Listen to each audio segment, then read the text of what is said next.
Greetings, YouTube. The Doctor is in. Dr. Urias Papers here, coming at you with another commentary on Dungeons & Dragons. And today on the Doctor Spell Prognosis, we're going to talk about the spell Flame Arrows. But first, don't forget to hit that subscribe button. If you like this video, hit the like button. If you have any questions or comments, please leave a question or comment. All right, we are giving this spell a B-. It's pretty good for some of the classes that can use it, not so great for some of the other classes. So it is a third level spell that is usable by druids, rangers, sorcerers, wizards, and artificers.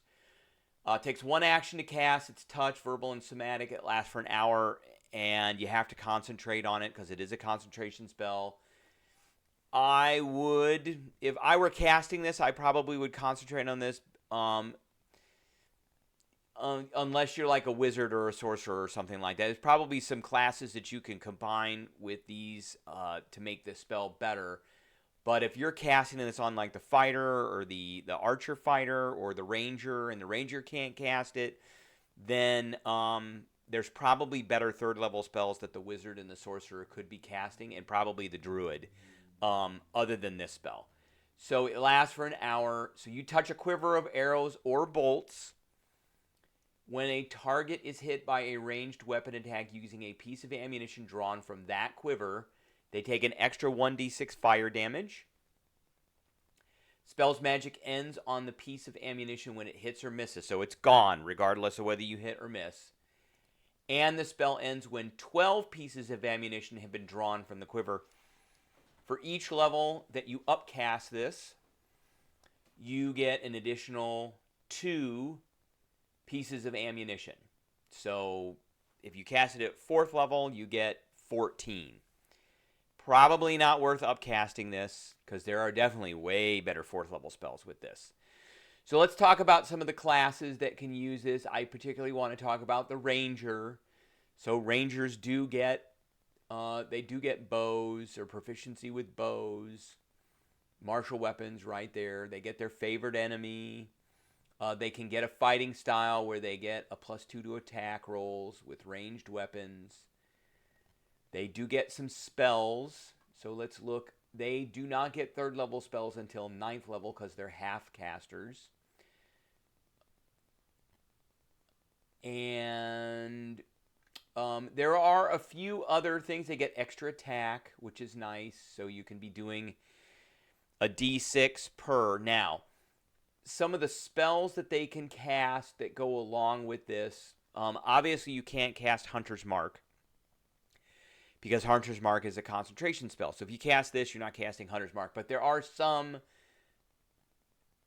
ranger archetypes that you could be using with this that will allow you to kind of start stacking damage. Not Beastmaster, not Drake Warden. Although the Drake can do extra damage with these infused strikes. I like, not necessarily the Fey Wanderer. You deal an extra 1d4 psychic damage to the target. And then this goes up to 1d6. My favorite one, not Gloomstalker. Gloomstalker gets I know everybody loves the Gloomstalker, but I do want to point something out about the Gloomstalker. You give yourself a bonus, and at the start of your first turn of each combat, you get an extra attack. That's it. And if it hits, it does an extra d8. Not Horizon Walker, Hunter. This is what I like, and I like Colossal Slayer. So creatures are going to be running around combat with damage on them, and you're going to do an extra d8 damage. And if you got an arrow that does an extra d6 and an extra 1d8, then you're starting to stack that damage. You can see where I'm going with this.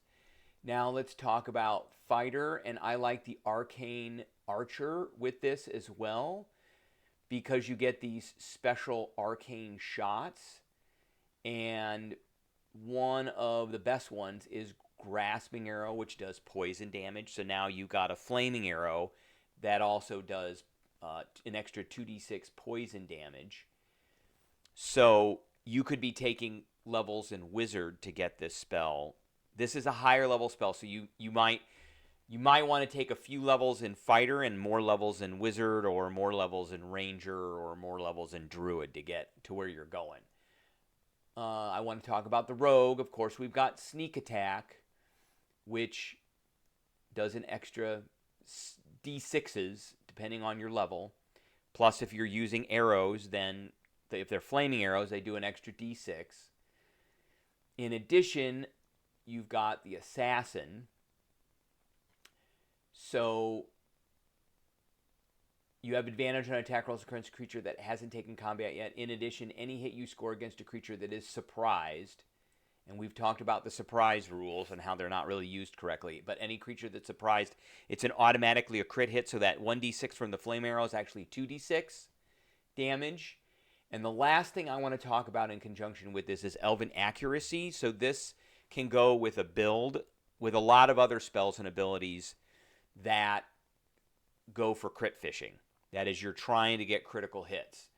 So, of course, with Elven Accuracy, instead of rolling a 1d20 or 2d20 for a advantage, you roll 3d20. Increasing your chance pretty tremendously at getting a crit. So there is that. So, all right, that's what I got for everybody today. I appreciate everybody tuning in, and I will catch everybody later.